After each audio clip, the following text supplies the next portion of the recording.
The Mile, a place where every bit of racing brings itself into play. It's sort of a throwback, really, of a circuit. It's not one of your 1.5 mile cookie cutters that got popped up all around in the 90s and the noughties. No, this is very much a different style of circuit. This is a classic style of circuit where you've got flat bankings and you have to really work to get all the time that you very much need. Feeling a bit like New Hampshire, the Milwaukee Mile, round 4 of your Crest Autosport IndyCar series here on iRacing, and brought to you on Crest Autosport TV, on YouTube, on Facebook, and on Twitch as well. Welcome to the party and welcome to the conversation today as we find ourselves in West Allis, Wisconsin here for this one. I'm Jake Sparey, William Foyle on the cameras as we bring ourselves closer to the action and some brilliant racing due to get itself in. Massive thanks, of course, has to go to the title sponsor here of this, Apex Tracks, the motorsport and motor racing circuit wall art racetrack sculpture designers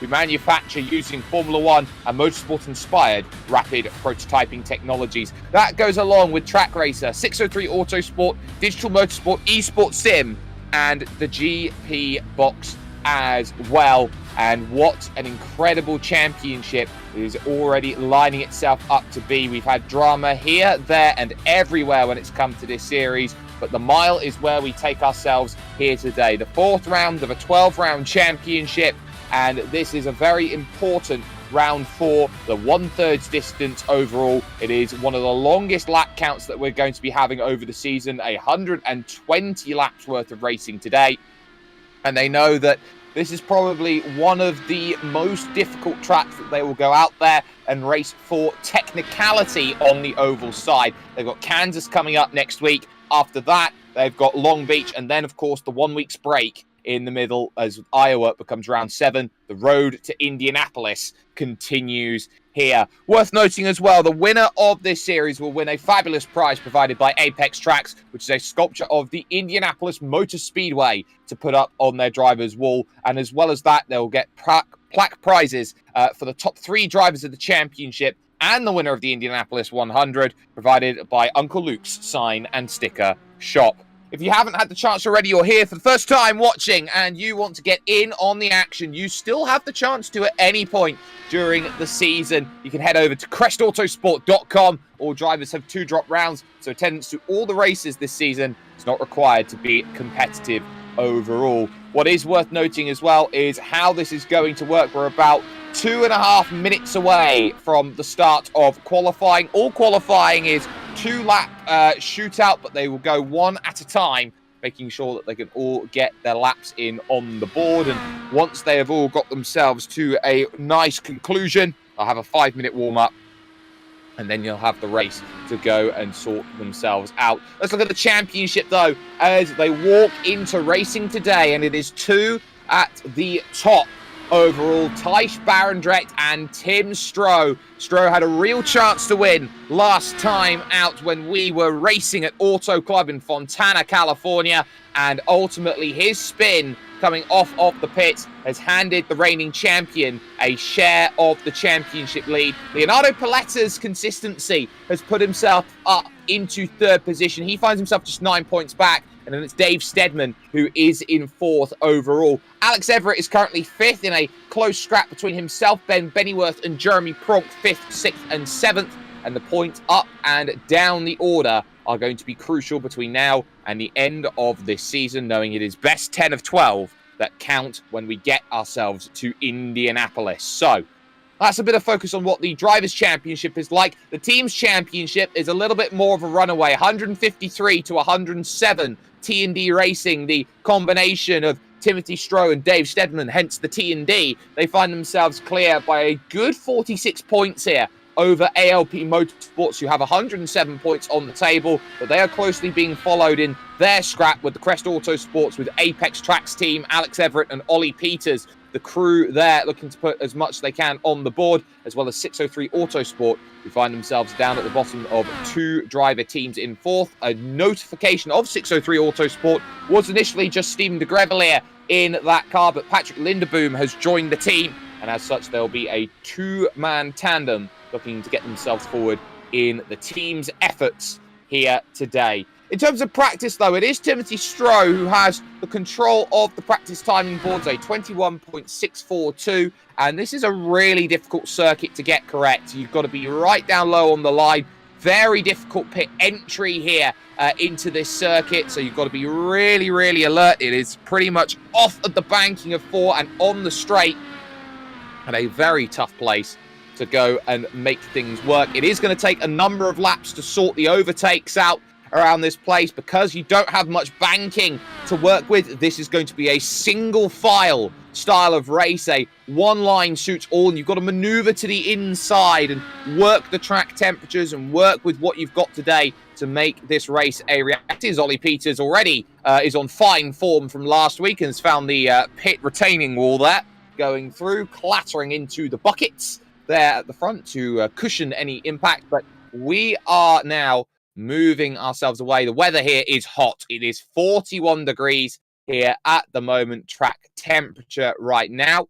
And it's going to be a very tough challenge today, as the tyres will go off a lot quicker than they would do, for example, at other circuits here, because there is not much time to cure and to rest those tyres. This is how qualifying is going to go. One new driver this week into the championships is Jamie Jenkins in the number 48 machine, who will be the first driver out on track. He was second fastest in practice overall, and so he will have the first efforts then to roll off of the pits and give himself the chance. All drivers get themselves 2 laps to get themselves the best time possible, and I expect that all drivers will be using both of their laps to try and reach the levels and the limits that they are capable of. Drivers also have to be incredibly careful coming off of the pits. It's such a narrow pit exit here at the mile here in Milwaukee, and you've got to be pretty much on it if you want to get yourself up to speed and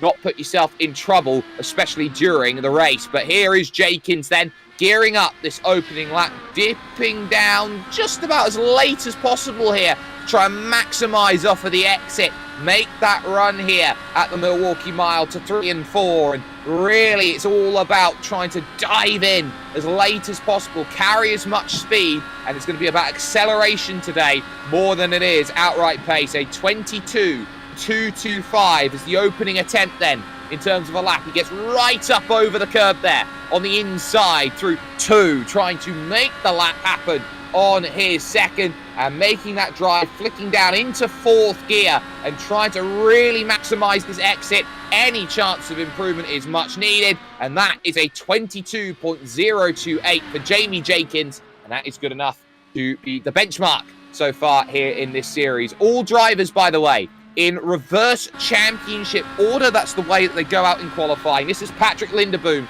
one of the 3 Dutchmen here in this series, and he will look to try and get his first time then out on the board.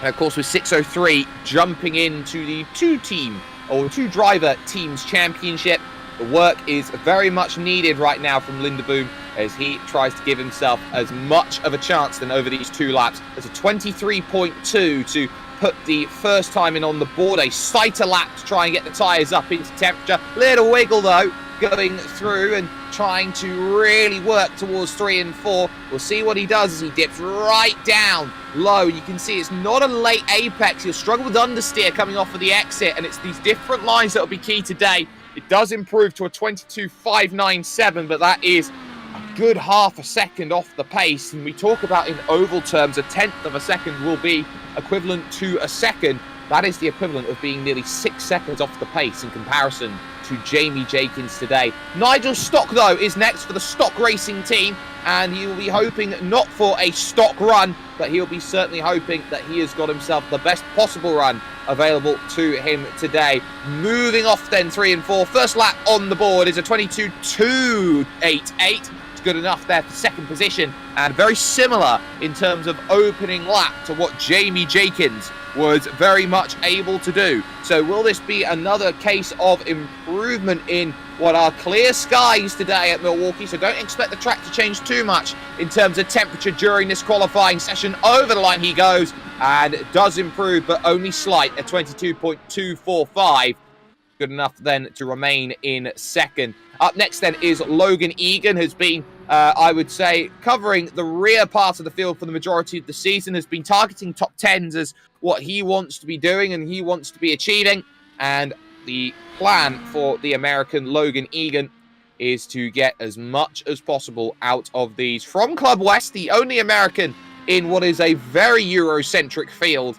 And for Logan Egan, he wants to get himself the best possible time on the board early. This is his first attempt, dipping down, staying in 5th gear. He's the only driver so far that has decided that he wants to keep this run in 5th. We've seen every driver so far dipping down into that 4th gear, trying to get as much as possible on the drive through the corners, and then off of the exit goes number 19, looking to put a first time on the board. We'll see what it is. It is a 23.794, so that first lap then puts itself in. And because he is using that higher gear, that 5th gear, he is not able to get himself right down to the bottom of the circuit. He has to cover, and again, a very narrow entrance into 3 and 4. It's going to really struggle with understeer, and you're going to be carrying not as much off of the exit, but it's a 22.839, and is good enough for 4th fastest, bottom of the timesheet so far out there. Ollie Peters definitely hoping for a better race here today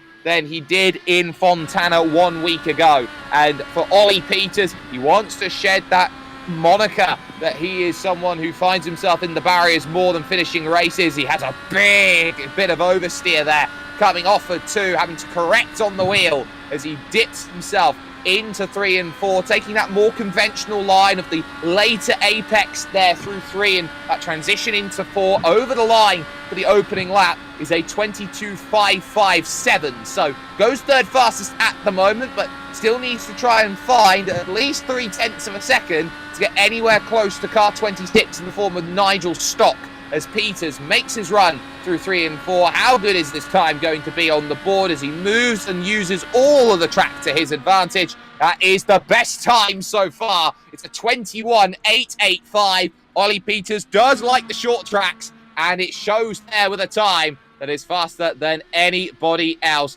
Stephen Degrellia, the Belgian, is up next. He had himself a 3rd place finish on Hill, a 4th place finish on his initial run in the series. It's been a little bit tougher since then for him and needs a return to a little bit of fortune to give himself a bit of help. What will be key is his teammate Lindeboom in 4th, and the first goal is beat your teammate no matter what over the line. 22.922, his first time a little bit slower than Logan Egan, but we're seeing a lot of drivers trying to gear it up. Heavy clattering of the curb there going through 2, but there is so much downforce on these IndyCar machines, these IR18s that they are driving with, that it very much becomes a case of it doesn't matter how hard you clatter it, you're going to be okay. Over the line for a 22.452, and that is good enough for 4th fastest. He jumps his teammate Lindeboom and is at current on the 2nd row of the grid. Inigo Mardones is up next then for the Nicky Racing team, and has just been knocking on the door of maybe challenging a few drivers up in front of him over the course of these races so far, but definitely there is promise and potential there if he can unlock it, the Spaniard. So diving down through 3 and 4, looking to put the first lap down on the board for car number 17, and as he comes across the line, it is a 22.894, so bottom of the time so far. It's about a second if he wants to get to pole position or on the front and take the whole shot, but there is still a lot of time to go in a section like this, and this second lap is crucial. He takes a much more passive, wide line going through 3 and 4, making the run over to the line. It's a 22.262, and it is just enough to go faster than Degrellia. So Inigo Mardones now goes 4th fastest with that time here in Milwaukee. Jerry Pronk then in the number 52 for the Dutch sim racing team is certainly looking for a return as well. He is someone who has been incredibly quick, has been up there, has got race wins here in this championship before, but the big difference maker is that he hasn't been able to convert it over the course of an entire race distance. That first time will be good though. It's good enough for 4th fastest on a 22 21.251, right up against the wall then, trying to get as much as possible, moving into 3 and 4, diving right in, all the way down to third gear. We haven't seen many third gear runners here today, and that is going to be something to keep in mind, and that is the best time. Why? That third gear coming into play, 21.756, and Jeremy Pronk is on top by just over a tenth of a second. Ben Bennyworth then in the track racer car is next. Number 96 had a brilliant run on the high side over the course of racing last time out at Fontana. Would definitely love to have another great run today, but he needs some good qualifying if he wants to put himself in that position, driving it out of 4. He wants to put a good banker in on the books, and that is a 22.521. That's 7th fastest at the moment. So Bennyworth's got to do a little bit of something here, a little bit of magic needed coming through 2, and on this short shoot run to the back stretch, which is 3 and 4, and you're always trying to maximize what you can, keeping it low in the 4th gear revs, and a little bit of understeer coming off the X, and that drive is still good enough for second, a 21.853. Ben Bennyworth goes second fastest, so Pronk, Bennyworth, Peters, Jenkins and Stock is the way that the top 5 are looking at the moment. Welsh Dynamite, though, is up on circuit. Alex Everett looking for his first lap. It's been a slow start to the season, and he knows it better than anybody else. He's got to find improvements, but everyone else has jumped up to a level he can be comfortable with. This looks like a sighter on this opening lap, and we'll see what the second lap can do. It's a 22.769 for the Crest Autosport with Apex Tracks team driver, and making that run out of 2. He definitely needs some help here. He needs to find a second if he wants to challenge Jeremy Pronk, who has got the fastest time so far, making the run out of 4. He had a 21.7 in practice. Over the lines, a 21.817. It's second fastest for Alex Everett, and I think he will be happy with that as he half spins it coming over and out. Dave Stedman then is next up, and definitely needs to find what he did in the opening round of the championship. Picked up a commanding victory for the T&D team, who looked like they were head and shoulders above everybody else. But at this point, Dave Stedman has to find that form if he wants to be a title challenger over the long run. 22.311, his opening time in car number 74, ducking down again through 2, and on the exit, just flicking now into that 5th gear. The blue lights indicating that they are hitting the rev limiter. A very aggressive turn in there through that turn of 3, and on the exit for Dave Stedman, really maximizing it. A 21.957 for him. It's only 5th fastest at best, with 3 drivers still to go in qualifying. So not exactly what was wanted, but not quite ideal. Now here's importance for the team's championship here today. Leonardo Paletta, the only runner today from the ALP Motorsports team. No Alfredo Morales bringing himself into play for this racing today. So it's all up to this Venezuelan to put everything together. Making that run, of course, for this opening lap has been a inconsistency all season long. That's a 22.170, good enough then for 7th fastest, but on a track where it is going to be difficult to overtake today, this is the sort of time where you have to make it work. And Leonardo Paletta, who ducks himself through 3 and 4, hugging the white line, pretty much as if he never wanted to let go from a loved one. He gets himself through for an 8.58, 5 thousandths off of Ben Bennyworth. It's 4th fastest for Leonardo Paletta. That's a good qualifying by his standards. But the 2 that are tied at the top of the championship, we start with 44. Timothy Stroh here is giving everything he can. He always does. He is a qualifying maestro out there on circuit, and the German wants to prove it again as he runs through 3 and 4, gearing up that opening lap. He was the fastest in practice on a 21.642. He goes 8th fastest to start on the 22.187, but he's given himself room to work those tyres into a range. And what can he do on those Firestones as he now runs through into 3 and 4, trying to get as much as he possibly can, riding back up the circuit with another flawless lap. Stroh to the line, puts a 7:04 down. He's half a tenth quicker than Jeremy Pronk. A big lap by Stroh that puts him on the top of the timing sheet. But there's still number one, Thijs Barendregt, the reigning champion, Basic Racing Team, as he gears up his first of 2 attempts out there. And has he got what it takes? He's still trying to warm up the tyres here as he makes the run on the back stretch, going to 3 and 4. He will pin all his hopes on a run out of 4. Wiggle as he puts the power down in third gear. The torque starting to really run through the rear tyres. So this second lap is crucial. His banker is a 22.9. It puts him dead last if he gets this wrong. If he clatters the wall, he will give everything he can. That's the way that Thijs likes to drive. And Barendregt here through 3 and 4 over the curb. You can hear it over the rumble as he goes through and tries to get everything out of this circuit to the line. 22.328. That is so disappointing for Thijs Barendregt. It's 11th fastest, and he will have everything to do at the end of this qualifying and the start of this race. That is a big, big surprise here today.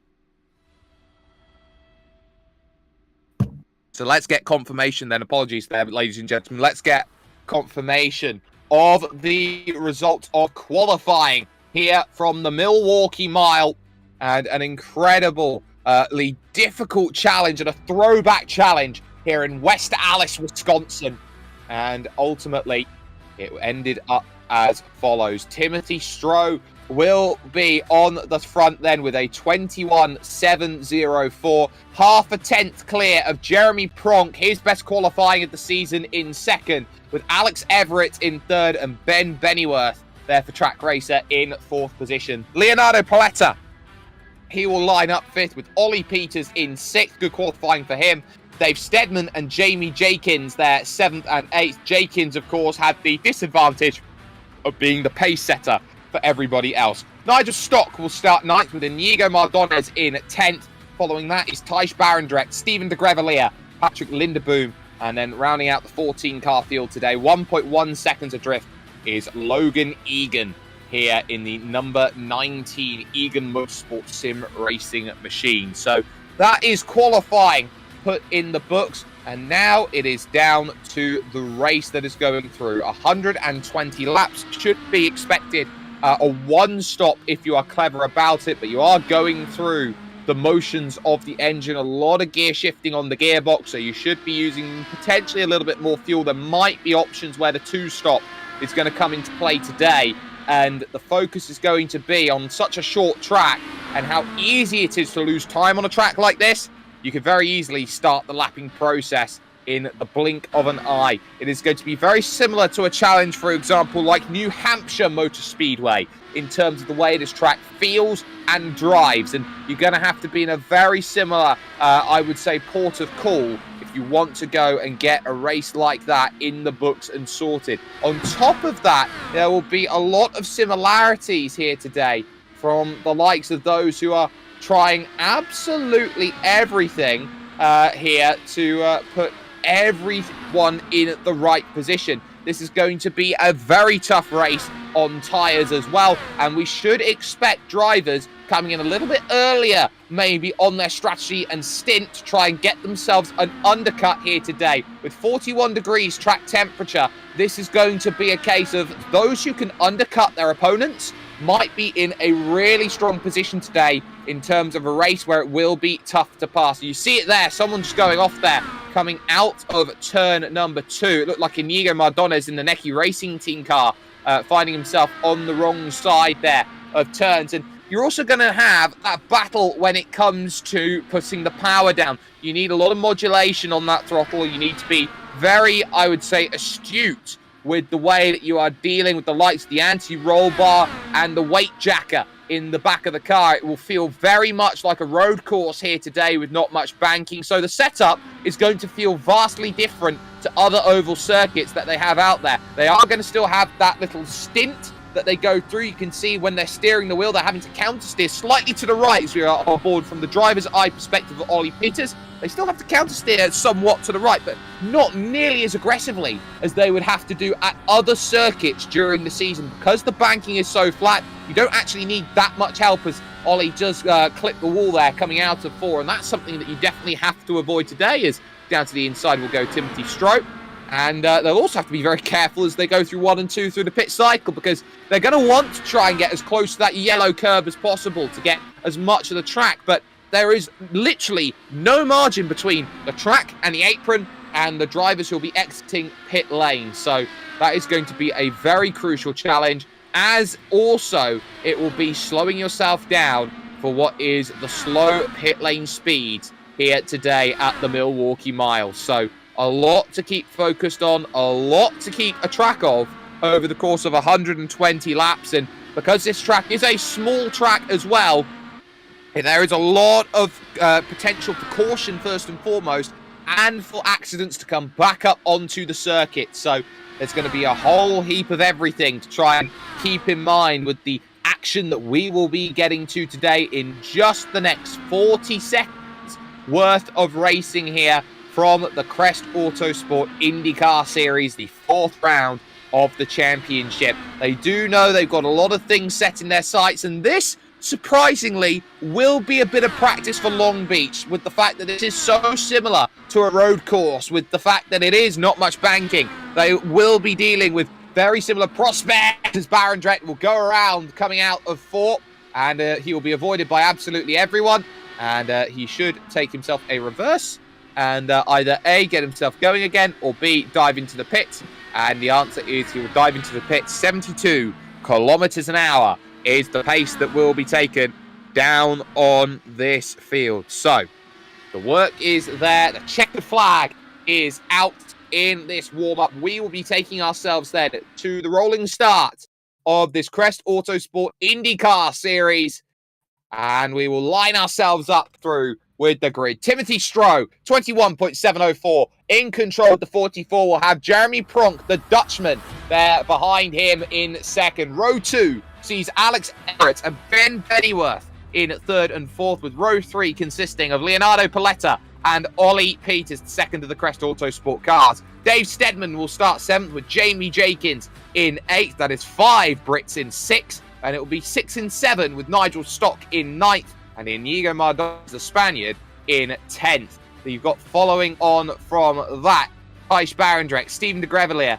Patrick Lindeboom, and Logan Egan here today. No Fran Herrera either, as well as all drivers on the grid. Already taking ourselves then around here behind the iRacing sedan safety car.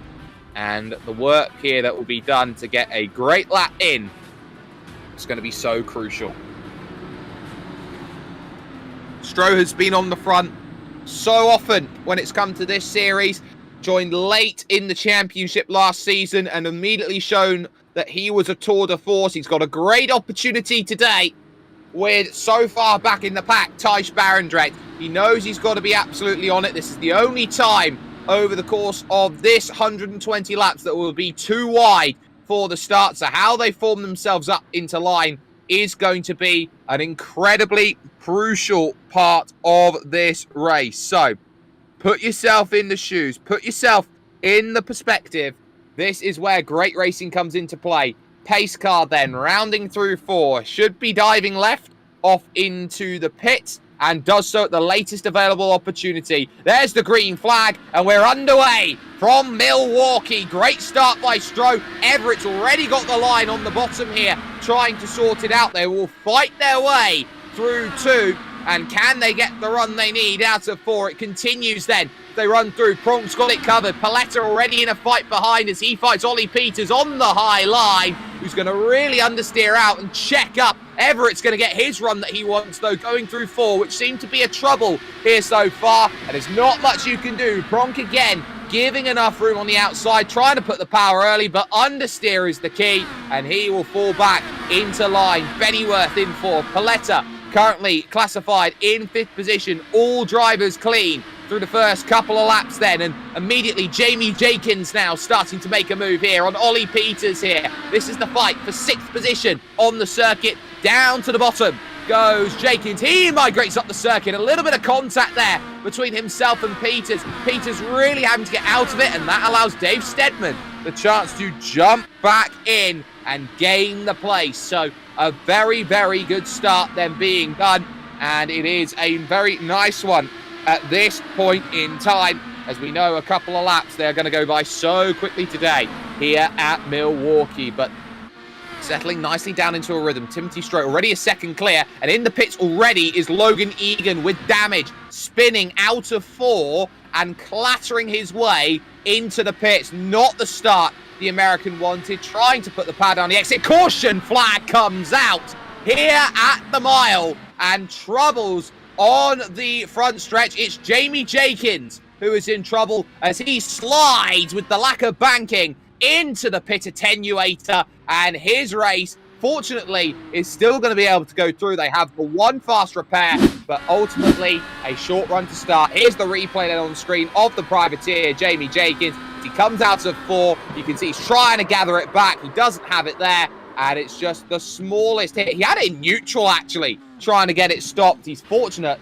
that he was able to get that car out of the attenuator and back going again. What is also crucial is that Logan Egan here is a lap down, essentially, at this point in time. But as he will get himself to the back of the pack, he did get himself out just ahead of Timothy Stroh. So he will stay only the 1 lap down so far in this race at the Milwaukee Mile. So Stroh leads your field, Alex Everett second, Jeremy Pronk is third, Ben Bennyworth fourth, and Leonardo Paletta, your top 5 here after a 5-lap run leading to the first caution of the day. And already one driver off the back diving into the pit, getting himself alternative on strategy, and it's Thijs Barendregt in the number 1 who will drop to the back of the pack as he becomes the only driver to come in and pit. And this is quite clever, actually, from the back. He doesn't lose too much in terms of track position. He will get himself a couple of laps extra fuel, maybe some fresh tyres as well, as he went up on the jacks and off again.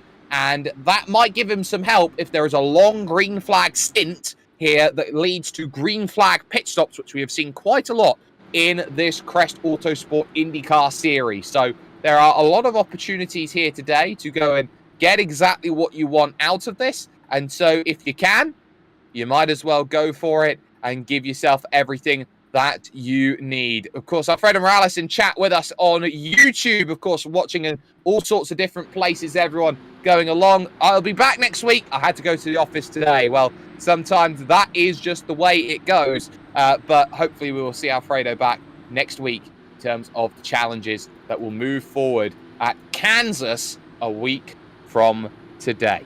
So, pace still being set behind the iRacing sedan safety car. The light's still on, so it will get at least one more lap of pacing before we take ourselves back to green flag running today at the mile. And at least for the moment, Timothy Stroh will be quite happy with this situation. It does extend out the stints. If there were worries about 1-stop versus 2-stop, a caution does mean that they're running in full fuel save mode behind the safety car, and it gives them an opportunity just to extend their stint by a couple more laps than what they would do initially. So that will give you a lot of insight into how they want to play their games today. But I would also say on top of that, it also counts a few laps off the books. It's a few laps where you don't have to worry about a car chasing you down and trying to make an overtake. That is always something that you get concerned about when you're out there racing, that you don't have opportunities. Of course, with such a short start, they're actually going to take quite a bit of life out of the tyres here off of this restart. So they're going to have to be a little bit careful about how they use the tyres here going off of this. And of course, they know that the longer that this race runs on, the more desperate drivers are going to get to make some moves. Barendregt back in again for his stop. Maybe he just wants to put himself in the best possible position here. So he'll have to come in a second time. Didn't get exactly what he wanted. So he figures, okay, I'm at the very back. There's no chance of me not pitting. I might as well get the extra couple laps it is of fuel, get myself back into position here, and then give myself a chance to really make a difference in terms of strategy. He is 8 laps to the good compared now to everybody else in this field. I will correct myself, 9 laps to the good compared to everybody else in this field. You can see up high trying to mitigate someone overtaking on the outside here is Timothy Stroh, as the pace car is now due to dive down into the pits. We will resume on lap 10 of 120 here from the Milwaukee Mile. And with Stroh, he waits as long as possible for the green flag. And we are back underway here at Milwaukee. A good start by him off the restart. Bennyworth looked like the closest challenger. You can see Ollie Peters there in the mix already looking to challenge with him. But you can see there behind Dave Stedman, it's Inigo Mardones now to the outside, trying to get the run sorted and get the drive off of the exit. Doesn't quite manage it here, but there are still chances later on. Barendregt immediately trying to challenge here with a bit of lap traffic. That is Jamie Jenkins here in 13th. And look at that. They're going to dive either side of Steven Degrellia, and they're just going to breeze by him. One on the inside, one on the outside. Who said the mile isn't interesting? As Barendregt goes back low, trying to get done on the lap traffic, and he gets exactly what he wants out of it there as he makes the move. You can see in the pits right now is Patrick Lindeboom at this point. So Lindeboom then having himself not the best start and dives in under green. So didn't quite catch what went wrong there, but it certainly hasn't worked out the way that he would want to. Nigel Stock really behind the gearbox of the Necky Racing Team car of Inigo Mardones as he tries to make a push then towards 1 and 2 again on lap 13. Not going to quite manage that just yet, but there is still a long way to go in this race. So the focus is very much at this moment, as it does start here at this point, ladies and gentlemen, to filter out ever so slightly. Dave Stedman is the driver under pressure right now in 6th, and Ollie Peters in 7th.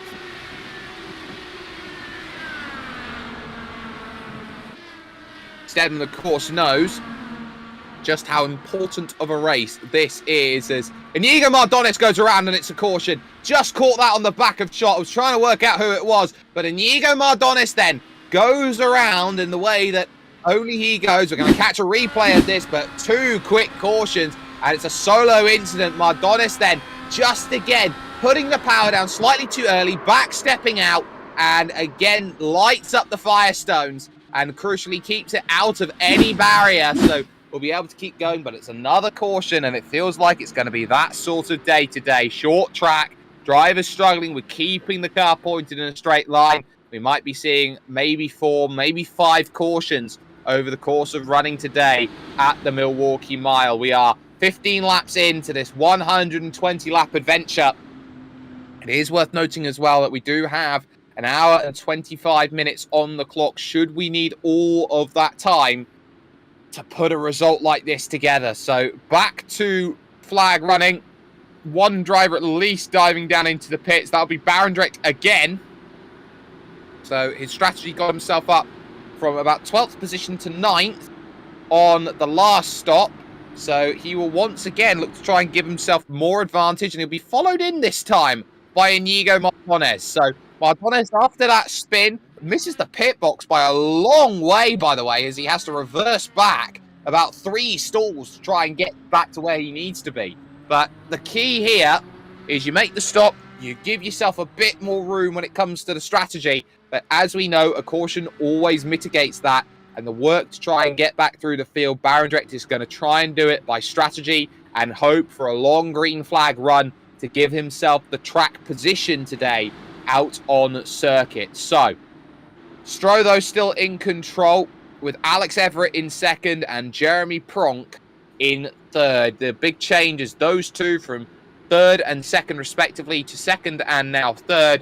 Bennyworth and Paletta are unchanged in their positions in 4th and 5th places, with Dave Stedman currently in 6th, up 1. Ollie Peters down 1. Up 1 is Nigel Stock. Up 3, biggest mover in the field so far today, is going to be Steven Degrellia. So that is going to be a really, really important challenge for these drivers. How they manage the stops and how important this race is going to be. Just coming out of the pits then is Ollie Peters. Oh, sorry, I didn't see him out of the pits. He took a really low line, coming out there of 2. So he completely duped me there in terms of how he wanted to go. But drivers are going to do all sorts of things today to try and give themselves what they can. One of the things you'll see a couple of drivers doing is going really, really low to try and save as much fuel as possible. But the pace car will be diving in this time. We'll be back underway on lap 18 here of the 120. Stroh once again is in control. Sorry, I will correct myself. We'll have another lap. So you're seeing here drivers either A, taking that high line, trying to have the least resistance of turning, or it could be Nigel Stock, who dives into the pits right now. So Stock deciding he'll go to the back of the pack and give himself as much of a run as possible off of the restart here as he looks for his grid stall, and will drop in the number 26 machine. So lights now officially off. We are officially going to go green this next time by, but drivers trying to fuel save and trying to work out where they want to be and how they want to position. Stroh has been running that high side as much as possible, right up against the wall here at Milwaukee. In comparison, Everett just taking the path of least resistance down on the bottom, trying to give himself everything he possibly can. So pressure mounting slowly here at the mile. How good will Stroh's restart be? And can Alex Everett put himself into position and coordinate his restart effectively? You're seeing a lot of drives now angling. Bennyworth starting to angle as well. Stroh has control of the field. Pace car will dive in. Onto lap 19, we're going to go. Green flag is out in the air, and we're back to running here from the mile. And it wasn't as good of a restart, but now Leonardo Paletta's trying to go around the outside of Bennyworth.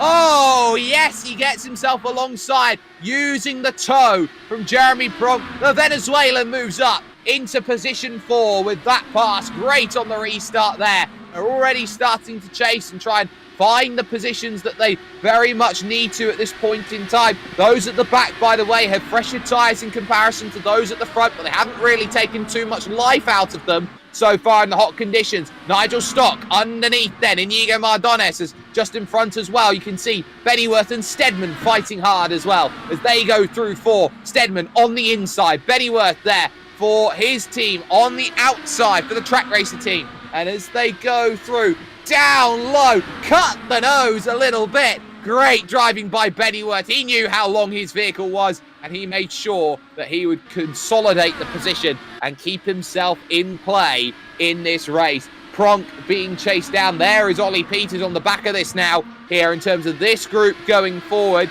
And just behind them, the lap down Jamie Jenkins. There's no lucky dogs here in terms of this series. So Jenkins has to get back to Timothy Stroh if he wants to be back on the leading lap. If there's any place where you can do that, it's here at Milwaukee. Barendregt, though, for comparison, is just about to go around Degrellia again, moving himself up into 8th position as Bennyworth continues his fight with Stedman here. On the outside is Dave Stedman as Bennyworth works some magic, but Stedman trying to get a good run here off of what is 2. Give himself that run down the short chute to 3 and 4, and if he can get himself on that inside, which he has, he's given himself a great opportunity to make this happen. Coming off the exit, has he got enough here on lap 23? Going to 24, no, we'll continue our 2 wide tango going through 1 and 2, and well on the brakes has to go Stedman because he was going to start understeering up into Bennyworth. Peters starting to have a little bit of a look, but nothing doing then. They will fall back into line. These 3 having a great race here at the mile. The gap at the front, 9/10 of a second now for Timothy Stroh as he holds control at this point. The big battle out there on track going on for what is 5th, 6th and 7th positions here in Milwaukee. So there is Ben Bennyworth doing enough. Stedman just behind him that we got the main focus on. And then just behind that, you've got Ollie Peters, who is just biding his time. And you're seeing the different lines being taken.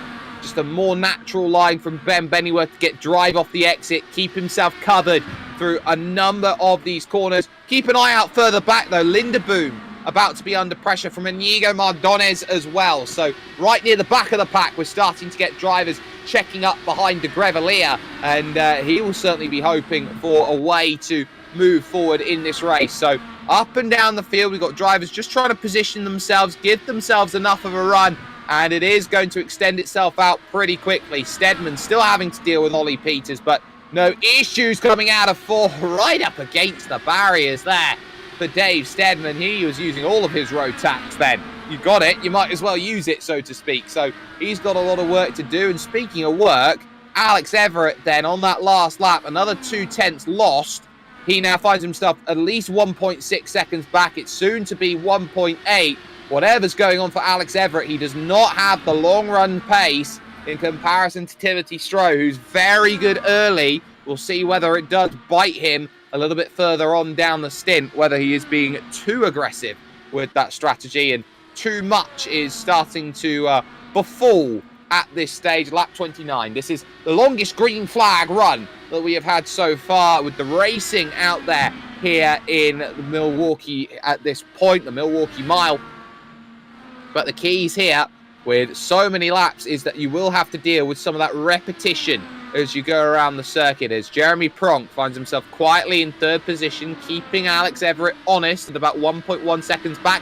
Ollie Peters looking low, trying to find the pass on Dave Stedman. He's not quite able to manage and manifest it at this point in time, but he certainly wants that drive coming off for 2, and this is where you're going to get that run into 3. Stedman comes across the circuit half a car length, going to defend that line into 3 and 4, but Peters, absolutely adamant, is going to follow in the wheel tracks there of the T&D car and give himself room and maneuverability, again taking the high line as he looks to duck up underneath and give himself that run. Slightly tempered as he was dealing there with the understeer in these hot track conditions, defended right down low between both of them. No chance of a move being sorted, but at least for this point in time, it is going to stay as is for that group, and they are slowly being reeled back in by about a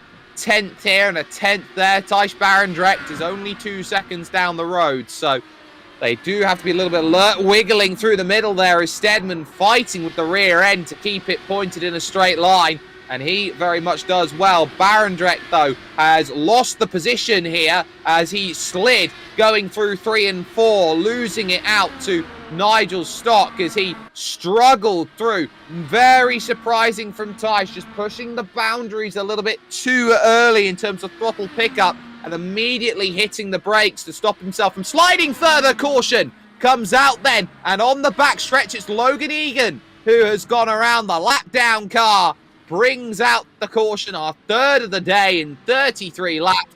It's a full spin, no contact with anyone or anything. Let's see how it came about. Moving through 1 and 2, and it's on the exit of 2. You can see he's found where to go in third gear, trying to put the power down, and that's the issue you have going into third around this circuit, is you're going to be dealing with more pickup. You're going to be dealing with a bit more wheel spin in the back because you are in a higher cadence as you try and go through, and as such, with that wheel spin, with that torque being pushed down into the rear tyres, that's why we see most drivers elect for fourth as they go around this place. So Egan spinning around, falls to 2 laps down, but it is a third caution in an average of a caution every about 9 laps at this point is what we've been able to manage here. And I am expecting a number of drivers to think about the pits. There was a little sell there from one Mr. Timothy Stroh, and as such, Alex Everett will lead the charge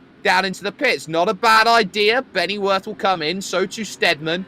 Ollie Peters will drop in line, and as of course has pitted at every stop so far, Thijs Barendregt, who was struggling there a little bit come towards the end. So 5 drivers then will elect to jump in, which will mean Stroh have the lead. It will be Pronk in second, then it's Paletta, followed by Stock and Degrellia, your top 5 at the moment. Race off a pit lane. Bennyworth is leapfrogged by Dave Stedman. What a good stop by Dave there in the number 74. Got himself to angle absolutely fantastically, and that was well worked. But as they come off, Stedman didn't get it off of the exit. He just had himself the opportunity, so Bennyworth wins that battle, unfortunately. Barendregt ahead, though, of Ollie Peters now, so did jump one in the stop. So, with Stroh electing not to come in again, I think he'll be looking to try and go as long as he can on this stint. Again, praying that it is going to stay as green as possible. In will come Jamie Jenkins then from a lap down.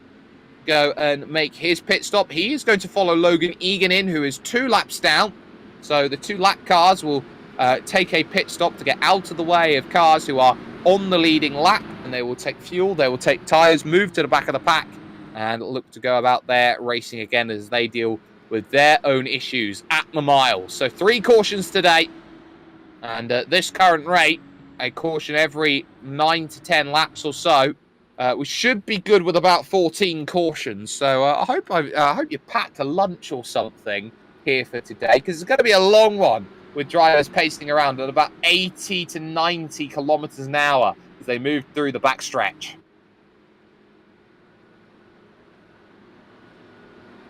The key has been restarts, and Tim Stroh has been head and shoulders above the field, hasn't had to work so far, but if he does have to make a green flag stop, he is going to be on the wrong side of everything today, and that could be a huge game changer. As Inigo Mardones then from the back, from 6th position, is going to dive into the pits then and put himself back on call with the likes of Everett and Bennyworth and Stedman, and those tyres are going to feel a little bit more second-hand from Timothy Stroh than they once were. If you look at some of the laps that he has been doing in this race, his actual fastest lap came on lap 21 at 22.096. It was in and around the 22.1s, 22.2, so it hasn't seen too much of a tyre drop-off as such.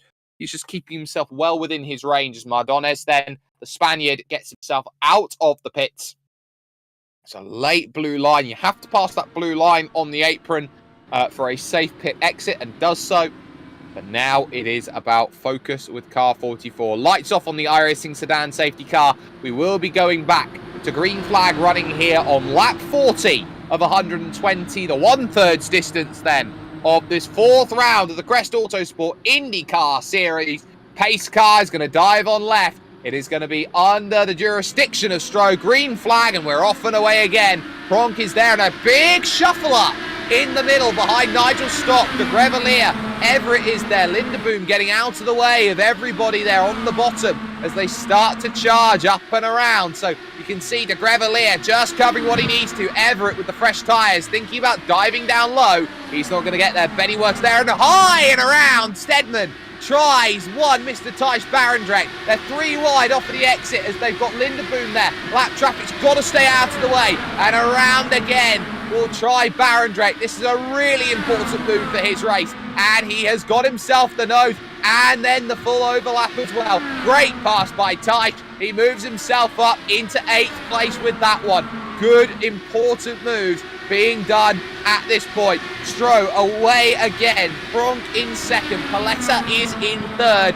Stock currently 4th, and Degrellia may soon lose that 5th place because there is Welsh Dynamite trying to race himself back into contention here. He will duck low. Degrellia will cover in the 603 Autosport car. Off of the exit though, Everett's going to get the drive and he's going to be right underneath. And once more, he is going to duck down low, trying to steal this one away. I think there's not much you can do. You can't fight against this one this time here. And there is the pass done. Degrellia back now down into 6th position. But look at how much time it has cost Everett in comparison to those he is racing against. The top 4 have broken away and have broken away magnificently so far. There is Ollie Peters trying to get himself close to Dave Stedman to move up into 9th position. But he himself, Dave Stedman, looking to attack Barendregt. The best defense, some say, is a good offense.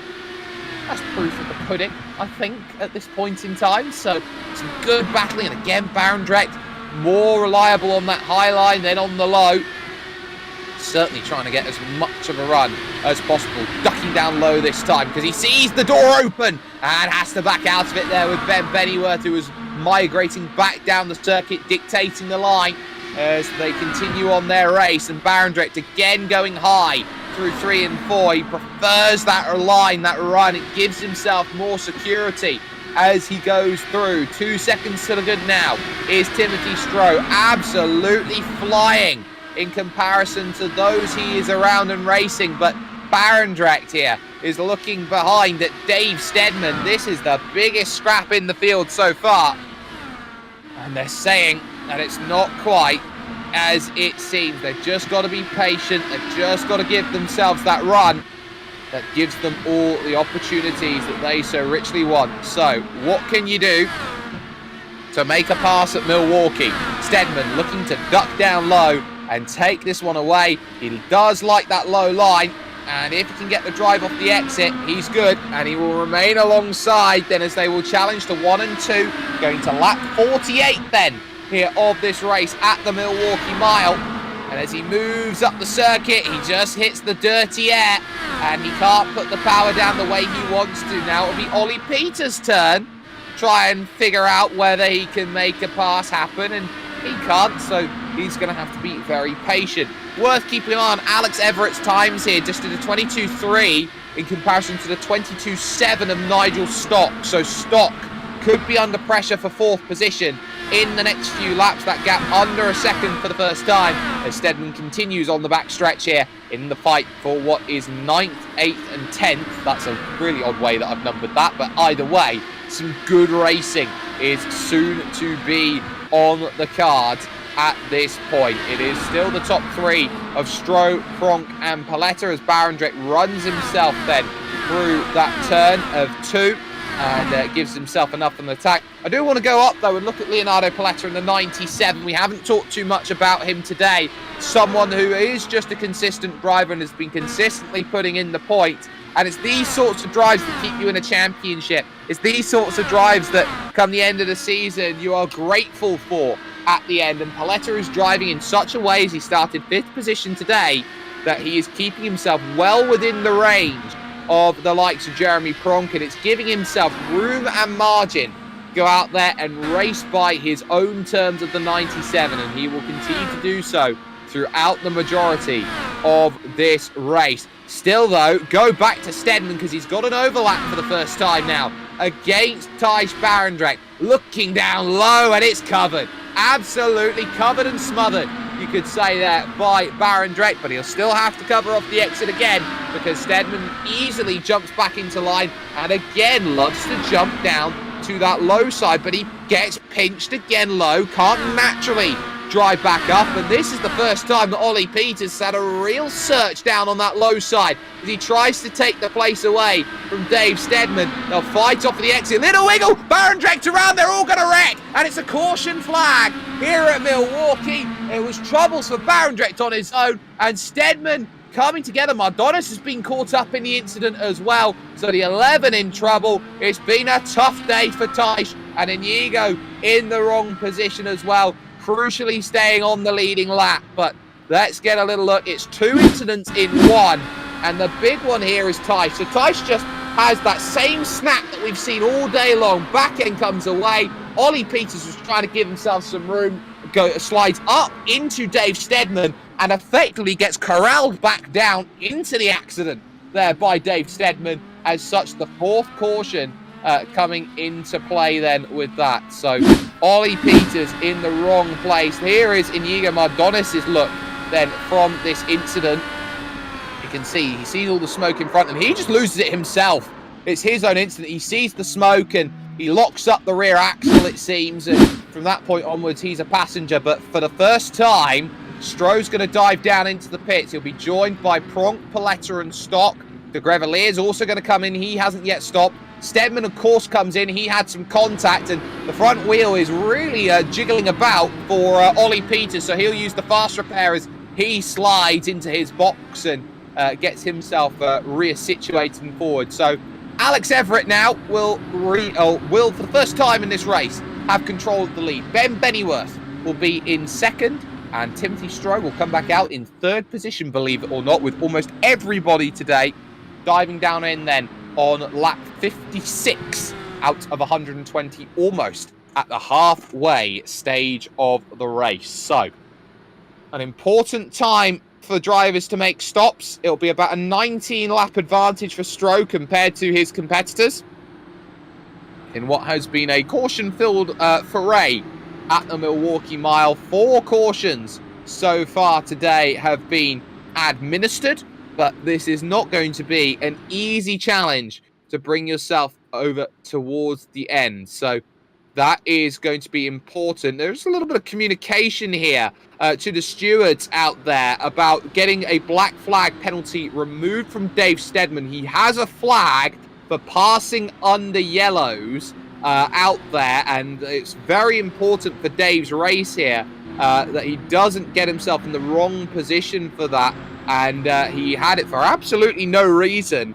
So that is not ideal at all for car number 74. He may have to come in and serve that penalty, which is the last thing that he would want, because he knows that it is so crucial for his race that he stays there. The good news that he'd have, though, if he served that penalty, is that he would only drop one position, and that would be to Thijs Barendregt. Not the end of the world for Dave Stedman, but a weird one, seeing as there was nobody out there that he actually made a pass on to get a passing under yellows penalty. So it's a little bit awkward. It's something that probably needs to be looked at and reviewed here at the mile.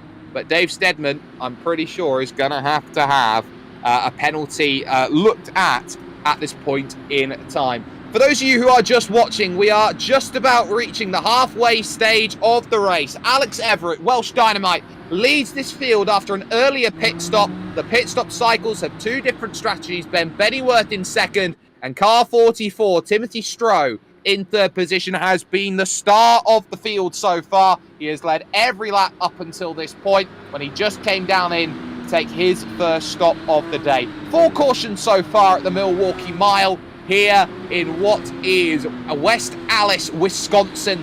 And now the battle comes alive here today. You can see the lights off on top of the iRacing sedan safety car. And we are going to go back to green flag running on lap 59 of 120. Alex Everett with control for the Crest Autosport with Apex Tracks team. Ace car's going to dive off to the left here, right on your screen. Green flag back in the air, and we are underway again here from Milwaukee. Bennyworth caught napping off the start. 2 bits of lap traffic for Stroh and co to start driving themselves back into and against. And for the first time, it's going to be a case of what can Stroh do, as he'll have to maneuver through the pack. Most drivers on his strategy at this point. Degrellia up high as Ollie Peters takes a space. Bennyworth trying to challenge here at this point in time as well. And you've got Barendregt in the mix too, trying to bring himself into play. So there is still a lot out there. And there's a flag for Logan Egan as well, who also has to dive down into the pits. He was a little bit too aggressive on the restart. So penalties being served then, and they are drive-throughs. They can't be served under the caution period. But Everett, once again, proving the front of the field is the best. He's got control, and there is Patrick Lindeboom a lap down as he gets put a pass done. He's 2 laps down even there by Jeremy Franck, who moves on through and gets what he wants. There is Lindeboom in the middle, but middle of the field is going to be where it's at. Peters, Stock and Paletta all there, and Paletta staying really low through 3 and 4 will get the drive and has to be migrated up, almost making contact with the outside wall there on the front stretch as he runs through. Stedman will now fall a couple laps down with the penalty, but at least at this point, Nigel Stock is going to have that drive, and he is going to move down through, and he'll have to look behind him at Ollie Peters, who will have an opportunity here to go out, to be aggressive, and to try and get as much as he wants out of this race on lap 63.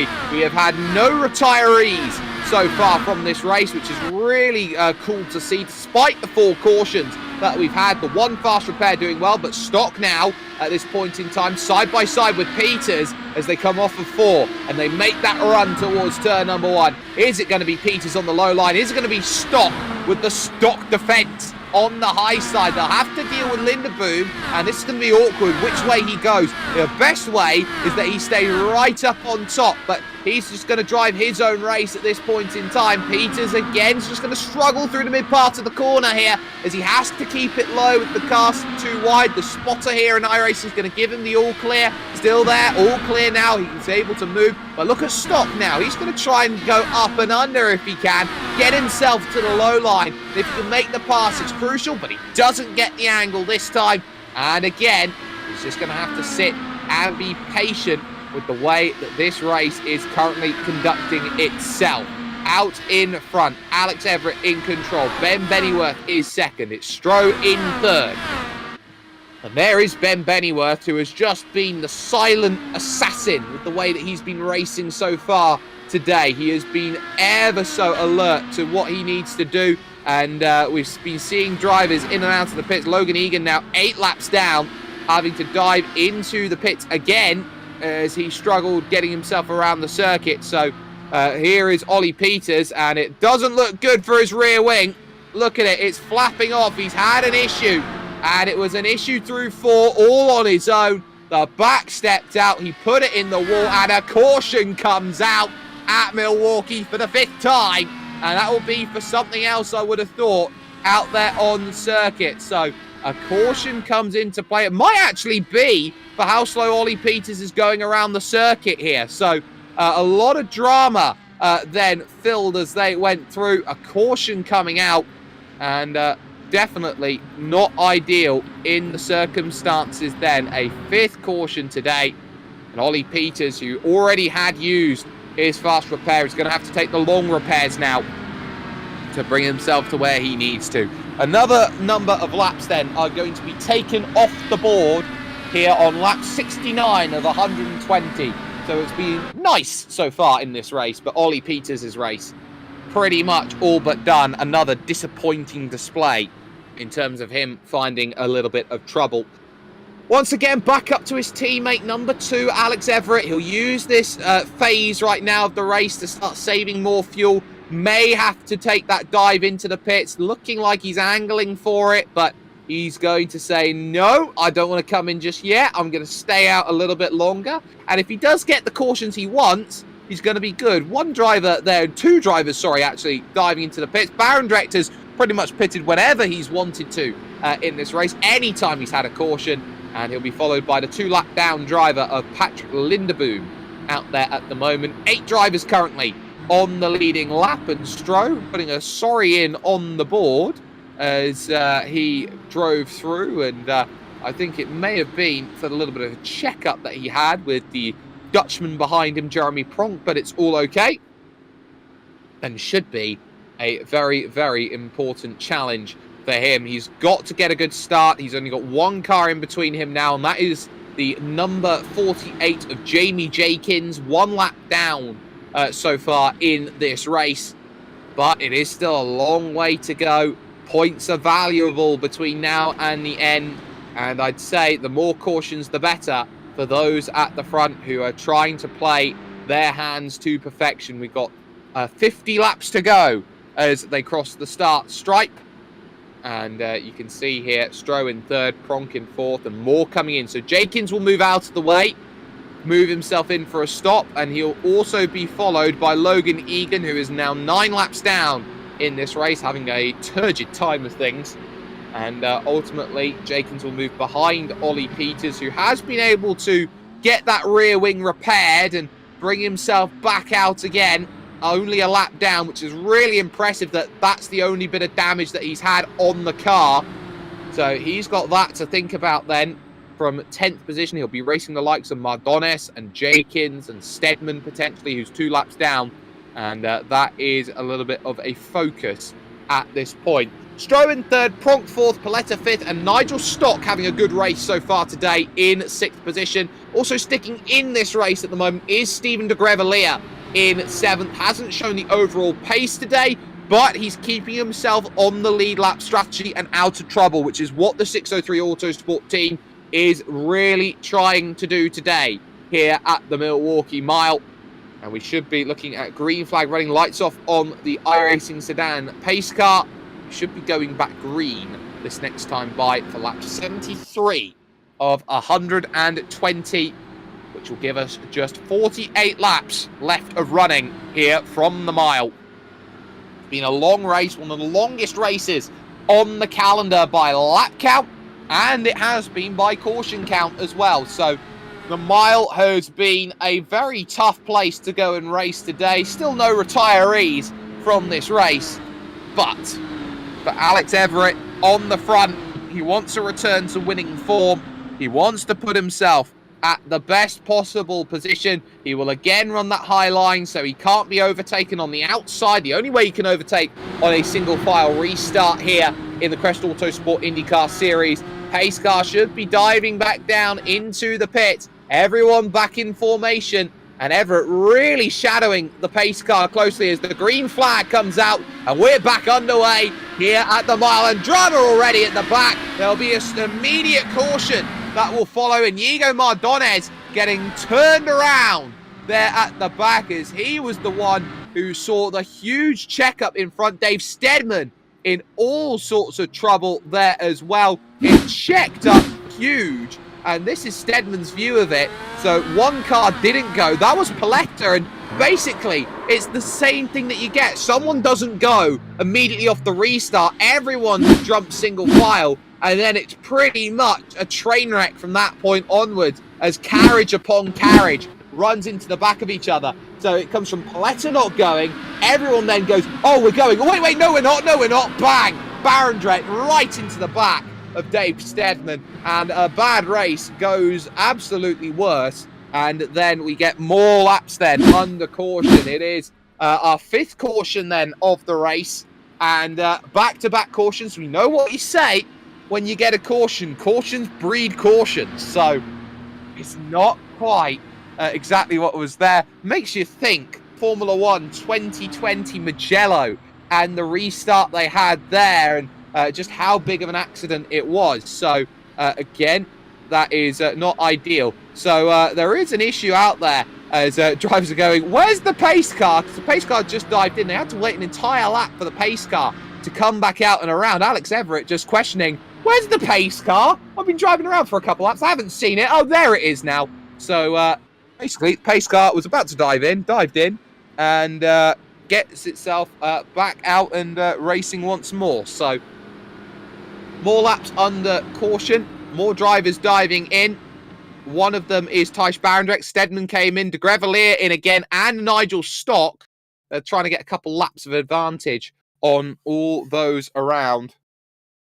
And this should be a really important late stage of the race. It's more laps for Alex Everett in the fuel save game, and the longer that he can drive around slowly, he will get himself more of an opportunity to run with that one stop all the way to the end. He does have to manage that fuel, but you do tick those laps off, and every lap that's ticked off, well, it just gives yourself as much of an opportunity as possible to get yourself over to the end. So what to say at this point in time? It has been a hectic race here at the Milwaukee Mile as Thijs Barendregt has come out of the pits just about on the lead lap. I mean, as close to just about as you can get, as he'll be running just in front of the leaders. He should get himself a wave around to be onto the lead lap and onto the back of the pack. So some great stopping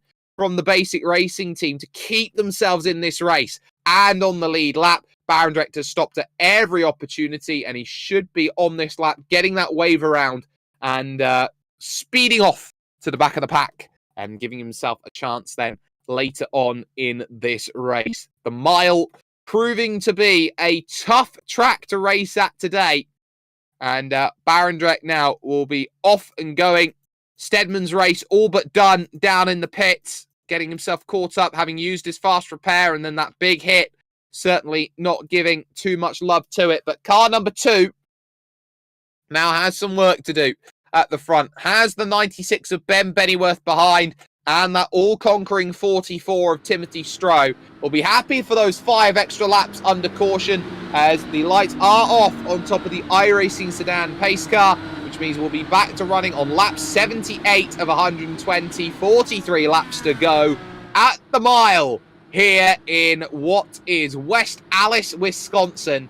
Is this going to be a race where Alex Everett can stave off the competition, rounding himself through 4, giving himself a bit more gap this time in terms of the pace car, which is going to dive down into the pit. Green flag is up in the air. There's Barney the flagman, ladies and gentlemen. Gotta love him out there, and he does well, and it's just enough restart then as they go. Bennyworth, I think, just checked up slightly, thinking that, oh, I can't go for it. We've got to wait for the start-finish line, but the green flag went, which gives you your cue to go, and he is right there with Alex Everett. That was not the start that he was intending, and Bennyworth all over the back, going through 3. It's not going to quite get there. Stroh staying low, and he gets a really good run, so he's got a chance now. He dives down low. Can Bennyworth really fight against the German here on that high line?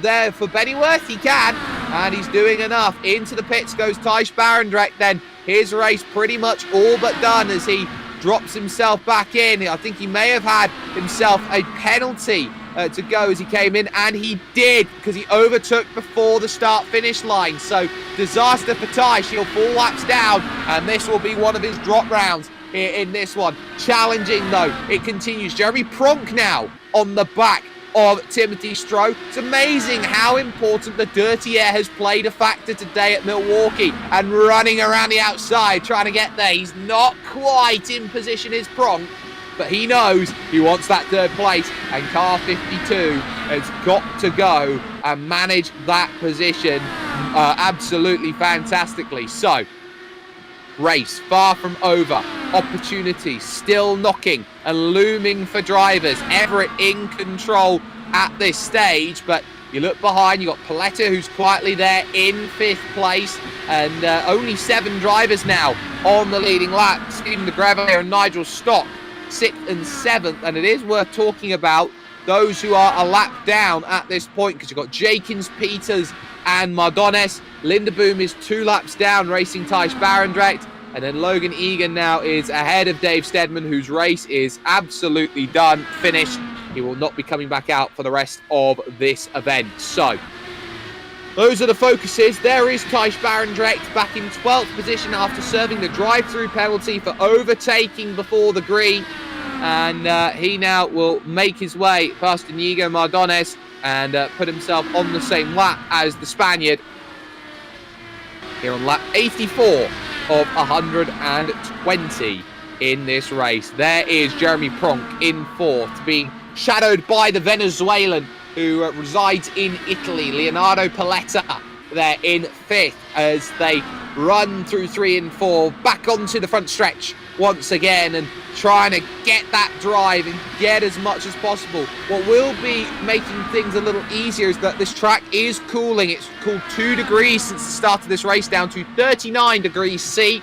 I'm not sure how good my conversion is to American out there for those who are watching, but we will get ourselves then closer and closer. Caution comes out then for the 6th time in this race, and disaster out there. I think it's Inigo Mardones maybe who has been in trouble this time, and it was as he went through turn number 1. The back stepped out as he went through, got a huge slide on, moved up the track, and immediately escaped out there with that issue going through. It's been a horrid day for Inigo, who, being a lap down and having a car that wasn't really playing the same way he wanted it to.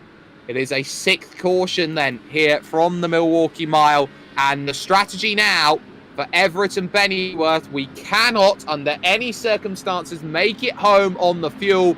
We're going to take a stop, and now we're going to hope that our tyres are better than everyone else in the field. So Stroh will regain the race lead then here from Milwaukee, and it is worth talking about these bonus points because they do become crucial between now and the end of the season. And the crucial thing is this: when you lead the most amount of laps in this series over the course of a race, you get a bonus point. You get pole position, you get a bonus point. You get the win, you get a bonus point. You get all 3, you're scoring 31 points, and that's what Timothy Stroh is hoping for. Sorry, I'll correct myself. Fastest lap is the final bonus point. So 3 bonus points on offer.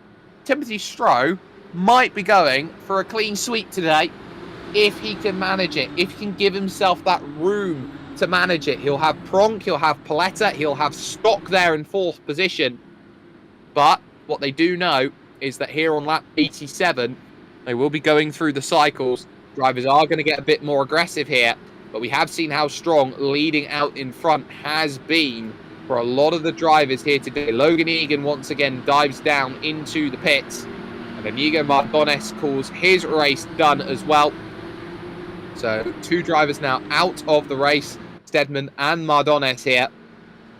And a tough day at the office for a number of drivers. This has been a difficult challenge, the Milwaukee Mile, and one which I'm sure a number of drivers today weren't quite ready and expecting here in terms of this Wisconsin challenge. So with that, Ollie Peters, you can see, in 9th position. This is the battle for 1 lap down cars. That's also worth keeping in mind here. You've got Jamie Jenkins just in front on his first run of the season in the number 48. He definitely could be a contender in terms of their scrap. You've got Lindeboom and Barendregt as well. They'll be fighting it out for what is 10th position on the road too.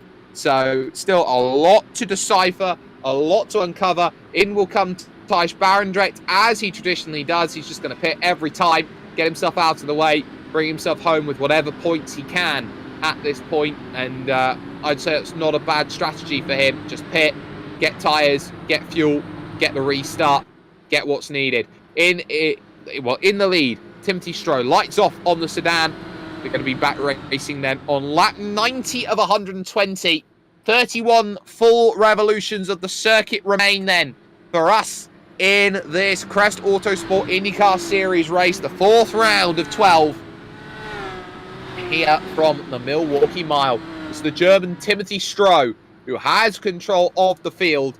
He has Jeremy Pronk in the Dutch sim racing team car for company. Leonardo Paletta for ALP, the sole ALP machine today. How is this going to work for car 44? He dominated the start of the race.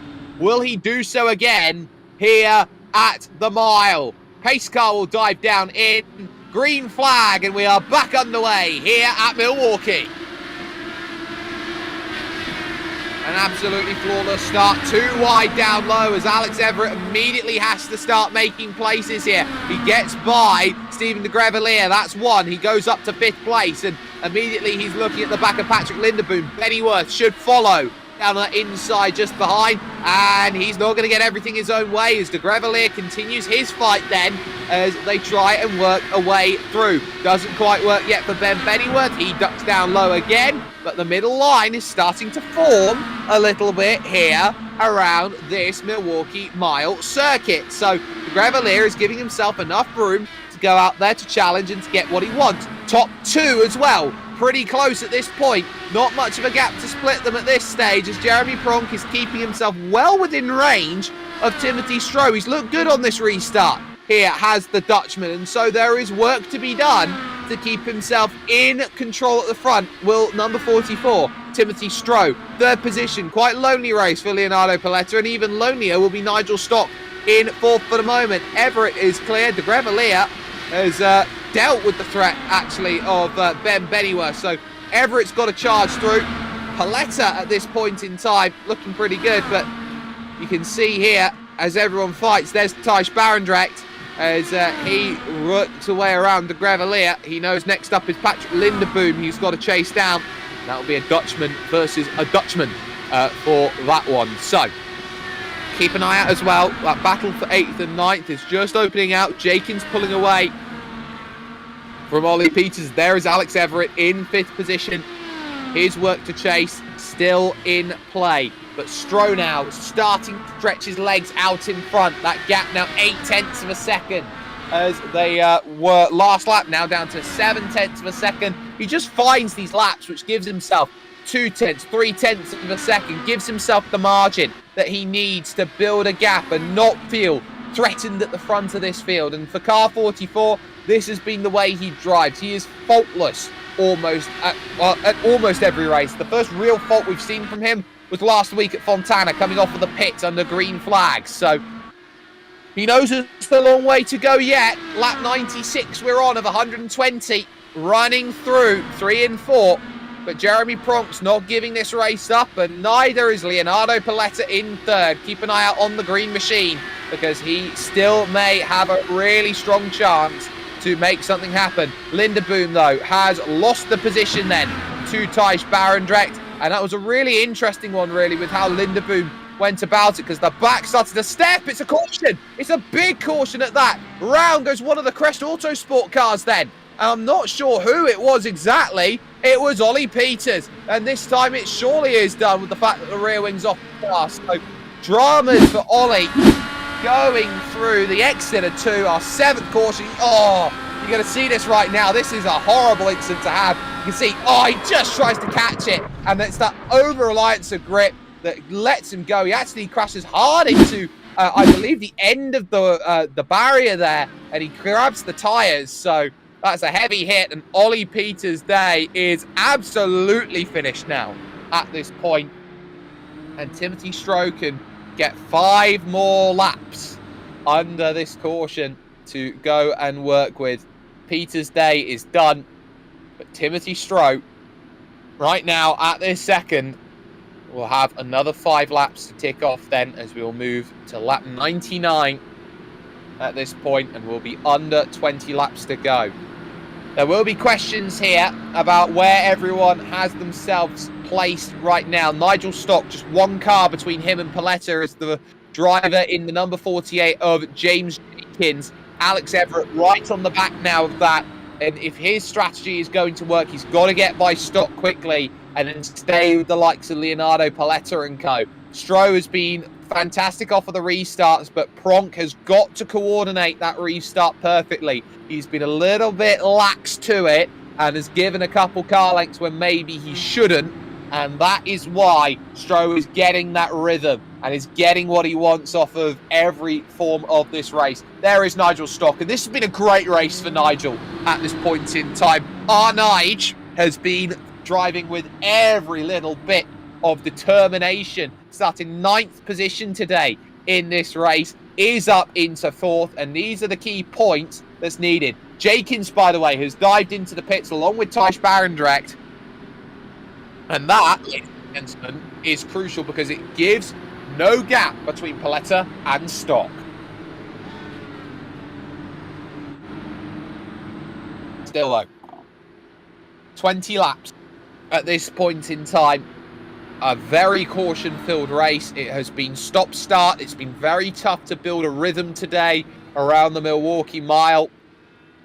And you'd say right now, if you've got to put house money on something, you put it on 44. The car that's led this race has not been threatened at all through the course of this one. Strategy has played a part here and there, but it hasn't brought the overall conclusions that we have been witnessing over the course of racing. We haven't seen a decisive pass for the lead all race long at Milwaukee.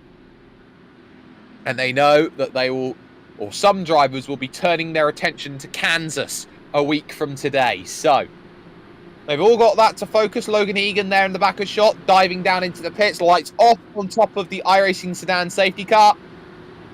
After 7 cautions in this race, we are going to be getting ourselves going on lap 102 of 120. It's a 19-lap shootout to decide the winner of this 4th round of the championship. And tied on points at the top, Timothy Stroh knows that he has got a huge and sizable advantage over what is now his nearest rival in 3rd position, Leonardo Paletta, the Venezuelan. So, Stroh, Pronk, Paletta, Stock, Everett, your top 5 as they come to the restart. How will Stroh pull away? Can Alex Everett run the gauntlet? Stock's had a great race. Paletta's been quiet, and Pronk has been the nearest challenger. Pace car should be diving down left now, off, and Stroh wants to give himself as much of a run as possible. Green flag in the air, and we are back underway from Milwaukee. Great start there in 5th position from Everett, who's able to go low on Nigel Stock, but Nige is going to do enough here, and he's going to hold himself in high regard and hold on to that position. Every place mattering, and a battle for 6th and 7th now as Degrellia is going to lose out on the outside. Ben Bennyworth is going to move around and take it only for the moment. Degrellia looks great on that low line. That 2nd win through 4 really gives him that run, but there it goes. Bennyworth now able to migrate down low, get exactly what he wants. Paletta already now starts to fall away in 3rd. Stock in 4th. Everett is there in 5th and trying to chase down hard, and you can see here he's using all of what he can. Moves down low, and can he take it away from Nigel Stock? That 4th place, no he can't yet, but you have to play chess at over 300 Ks into the corner for Nigel Stock. Chess at 300 kilometers an hour is tough enough at the best of times, let alone for this. At this point, gap at the front, 0.8 of a second now for Timothy Stroh. He's checking out, as he has done so many times over the course of this season, and Everett's trying to give what he can to put himself into play late on in this race. Still though, far from complete then as Everett continues his search, but he knows that any little draft from Leonardo Paletta is not helping him in terms of constructing this move. My word, does he want it at this point. Still though, trying to get that run through the big left-handers that are going on through these flat corners are very difficult for getting the run. A lot more of that dirty air comes in, and you can see there from the camera the top 5 are clear from everybody else out there on this circuit, and this has been a tough challenge. Worth keeping an eye on Patrick Lindeboom as well, because Barendrecht's trying to close down in and take 9th position away. He's got Ben Bennyworth in the middle of him right now. This is an important fight for minor positions. Barendrecht in the championship hunt came into this race as the championship leader, and he's going to lose that coming out unless Stroh and Paletta find trouble. So he's got that in the back of the mind that he's trying to put into play and will into motion, but now he's got a straight dogfight between himself and Lindeboom that he can potentially run with. Stroh completely clear at the front now as we go to lap 109, 12 laps, a dozen left at the mile,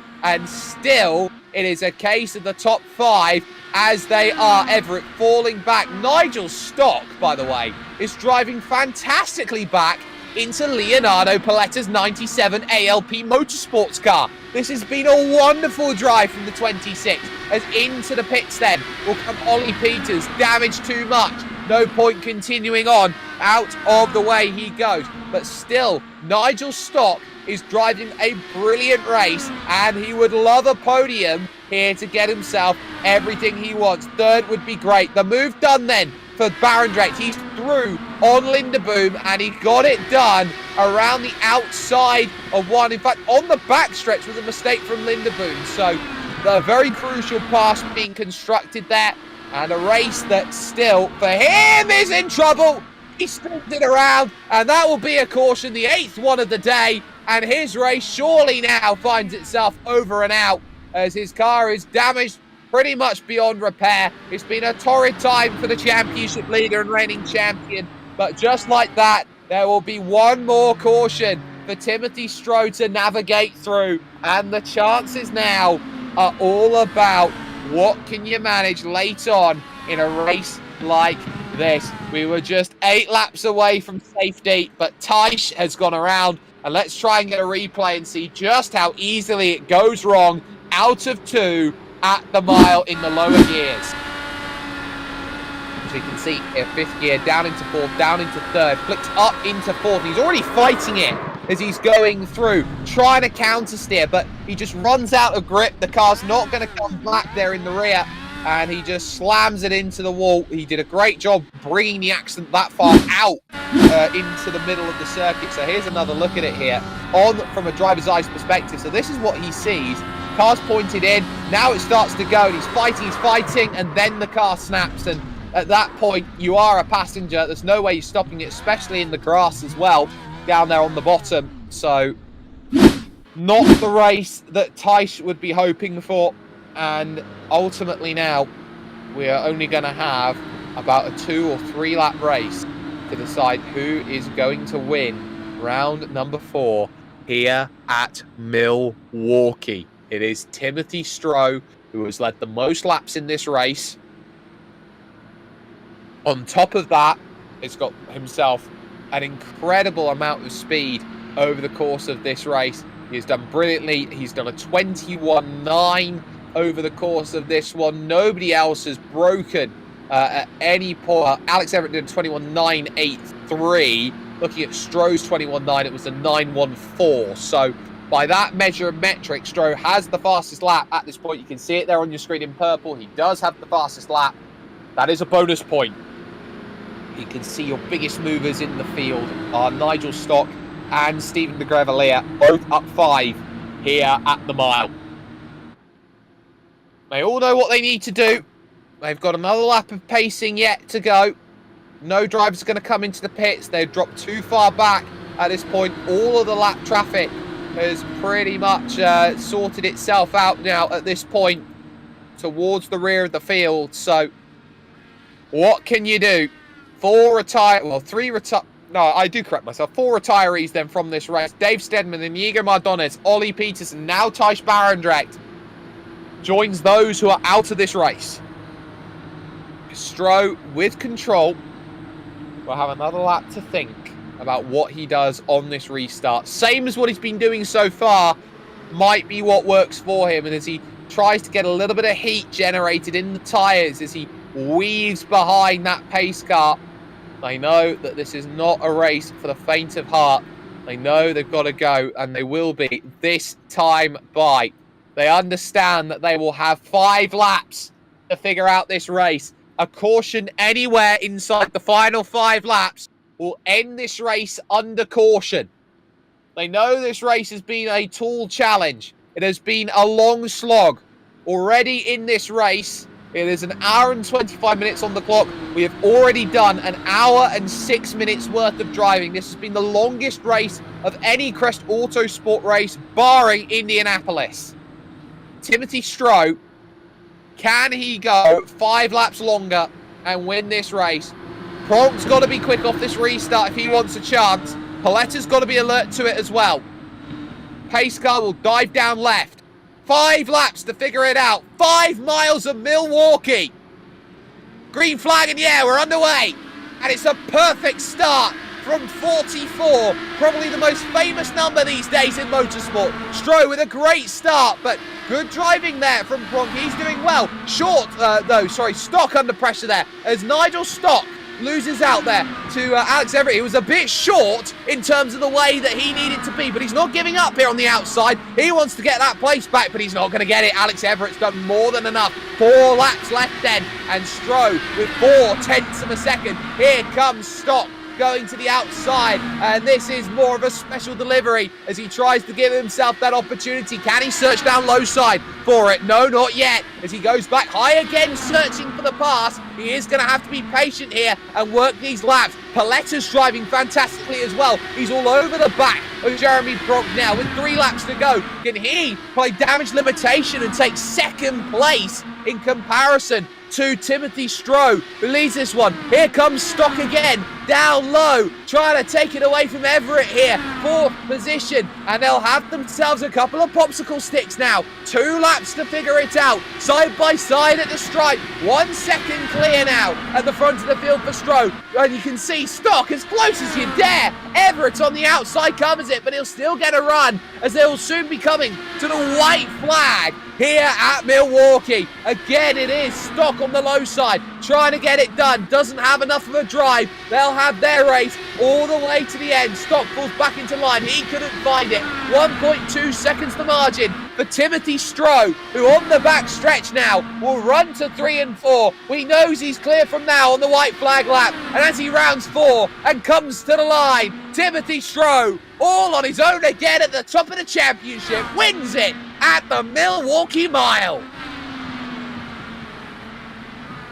Alex Everett will hold on for that 4th position in what was a great scrap between himself and Nigel all the way towards the end. Some great running here today in what was a caution-filled affair.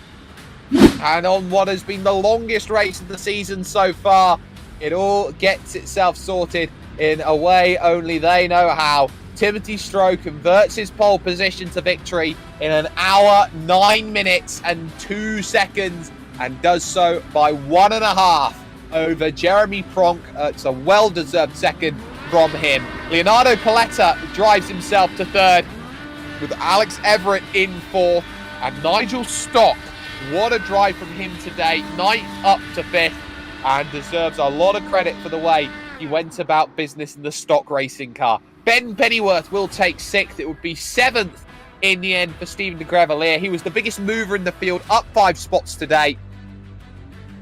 And more importantly, in 8th, we start to hit those drivers a lap down or worse. Jamie Jenkins, 1 lap down. Patrick Lindeboom is 2 down. Logan Egan did finish 9 laps down. And then the retirees, Thijs Barendregt, Ollie Peters, Inigo Mardones, and Dave Stedman, all making it to the end. Wow, that was some incredible racing. We're going to get a chance now to talk with some of the drivers here today after some great racing. First time really this season, we've had a chance to talk to Alex Everett, who finishes it off in 4th position overall. Alex, it's safe to say for you it's been a tough start to the season. The Mile is probably one of the toughest tracks on the calendar with the lack of banking that's there. And in terms of a caution fest for you, how difficult was it for you in comparison, being stuck up and bottled up behind drivers today in comparison to the laps that you led in the middle out in front of the field, which gave you the chance to go out, express yourself and set some quick laps? Yeah, it's being in someone's draft was a severe disadvantage here. You could actually run about 2/10 quicker being the car in front, so that's why I took my opportunity when I could to get to the front. But unfortunately, that caution where I had to pit from the lead came at the wrong time, so we weren't able to get it back through to the front through other cautions. So right strategy, wrong race, unfortunately. Right strategy, wrong race, but you'd have to say on what was a difficult day for drivers here in terms of how they had to go about this, how tough were the conditions out there today? Because it looked like a lot of drivers were struggling with putting the power down out of 2, out of 4, a lot of incidents of single car spins. Just how tough is it to be out there and knowing that every corner you're dancing on that knife edge? Yeah, it was really, really tricky. The iRacing have changed the Milwaukee setup since a few seasons ago. A few seasons ago, you could really pull the weight jacket up to give yourself more grip rather than much less grip. You know, we were dropping down to, I was dropping down to as far as -8 on the weight jacket at one point. So it was really, really tricky out there. Some drivers really did struggle with it. Thijs, he struggled particularly. It's not his most favourite track, but he's just an example of someone who just didn't like the conditions out there. But I actually really like this track. I felt really good tonight. I'm half disappointed with 4th, but I'm pleased I've got some form back from the bad first 3 races I've had. Well, it's a solid, I would say, foundation to go on. It's Kansas a week from today, and well, I know that Milwaukee was a case of right strategy, wrong day. Do you feel like Kansas is going to be a case where you can build on what was an incredible battle in the last 5 laps with Nigel Stock? I think so. Kansas didn't go particularly well for me last season, so surely it'll go well this season. That's the hoping, but Kansas is tricky. It's a high-banked, high-speed oval, but there's only one effective groove, so running in traffic, those who can do that well are really going to flourish next week, and I think that's going to go to the likes of Jeremy and Dave. They're drivers who are really, really good in the dirty air. But we'll see how it goes next week. Carrying our heads high after a promising improvement this week. We'll see how it goes. Well, the floor is yours, Alex. Shout out sponsors. Who gets it done? You guys get it done. Thank you very much for another entertaining season so far. Big thank you to the drivers who are taking part in all races this season. It's a very nice grid. Good group of lads. Big shout out to my dad who's watching. He's just sent me a text. And thank you to all our sponsors, which you can see in the bottom right of the broadcast here. Yeah, some great racing and some great work from Alex Everett, 4th position. Every reason to be excited about that. We are going to get a chance now to talk to Tim Stroh here, who picked up the victory. And Tim, you know, this is the sort of marquee victory that you absolutely needed here today. Thijs struggling out there incredibly and almost surprisingly with that. You had Paletta there who was just consistent and in the wings. How important is it for you today to take not only a victory with maximum bonus points on top of it, but also to do so in such a way that gives you a real stranglehold at the top of the division? Yeah, it's huge. Milwaukee's my favorite track by far, so I had this week earmarked. Practiced for it, had some time.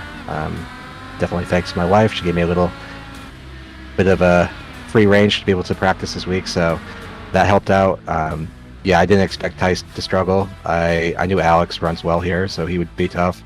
Jeremy usually runs well in the short tracks, but I knew if I could qualify well, I thought I had pretty good race pace, so I felt pretty confident with it. a very heavy caution affair out there. Did you ever at any chance just look at how many cautions were going on in the early stages, how drivers were still keeping in that race, and maybe had a bit of concern if there were a lot of cautions in this race that someone could have maybe pitted earlier, got the track position, and maybe just tried to ride out the cautions as long as possible to win the race? Yeah, I got pretty worried. Both Alex and Ben pitted, I think, about 20 laps before I did, and I think they probably would have been good if they would have stayed out, just with the number of cautions we had, but it was looking like they would come up a little bit short. I was trying to do the maths in my head. So I was kind of holding back a little bit. I got pretty close to Ben there, and then I went to save tires because I knew I was good on fuel and wanted to make it last to the end. Fortunately, they pitted, so it gave me the clean air again. The clean air, crucial. It is a clean sweep today. Pole position, fastest lap, most laps led, a victory. It's everything you could possibly ask with the most famous number right now in motorsport. And how are you going to take that? 44 wins at round 4. How do you go to round 5 at Kansas and build and continue to keep this unstoppable ball rolling after making, I would say, pay on the mistake last time out at Fontana? Yeah, last week was pretty embarrassing, to be honest. That was, I guess, another motivation. I wanted to do well this week to make up for it because, yeah, I practiced. I had a little bit of time to work on qualifying setup last week and race pace, but yeah, that pit stop was awful. So I think to keep the momentum going, I just need to kind of be consistent all the way around. It's been very helpful with Dave this year being a teammate and just kind of sharing our setups and seeing what works and talking strategy. So I think that's been helpful. And yeah, I mean, I prefer the shorter tracks. We got Iowa coming up, Kansas, Kentucky. Those tend to be better for me. I'm not a road course racer, so definitely will drop points if I even run those. So I know that this stretch around here is going to be really important if I want to contend for the points. Certainly is. Before we let you go here, Tim, shout out sponsors. Who gets it done for you? Yeah, I'd say all the sponsors of this series. Again, it's been a lot of fun running this. Shout out to my wife again, my parents, my brothers watching. Yeah, and shout out to you, Jake. I know that everyone enjoys watching the broadcast, so we appreciate the commentary. Well, I appreciate the way that you drive because that was a very, very strong performance. Timothy Stroh then bring it home with a massive victory here today. Every reason to be excited with that one as he takes a hold of the championship then here at the 1/3 stage of the season. 1 week from today, it is Kansas, where we will head to. Missouri is the run, so we're dropping slightly down from the northern north here out then in Wisconsin. You can catch that here with us with Crest Autosport TV, be it YouTube, be it Facebook, be it wherever you're catching it. You can like, you can share, you can subscribe, you can follow, you can do whatever it is to keep yourself up to date with all of the great racing that goes on with us at Crest Autosport. And it's not just the likes of the Crest Autosport IndyCar series that is the only thing that gets shown with us at Crest Autosport. We have a lot of things that go on here as well, and a lot of things such as the likes of the Next Gen Racing Cup. So keep an eye out on that as and when it jumps itself into play. But from everyone here who's been getting it done, all of the sponsors that you've seen, they're up on the screen. The likes, of course, of our main sponsor today, Apex Tracks, the motorsport and motor racing circuit wall art racetrack sculpture designers who manufacture using Formula One and motorsport inspired rapid prototyping technologies from Track Racer, 603 Autosport, Digital Motorsport, Esports Sim in the GP box, William Foyle on cameras. My name's Jake Sparey. It's a big Dankeschön then going for Tim Stroh. He picks up the championship lead, and he does so defiantly with a perfect drive today from the Milwaukee Mile. This was his favourite place. Kansas might be a very tough challenge here for a lot. So carry on, my wayward son. The chance to take the championship lead here is upon you. And now racing will be just as sweet next time out.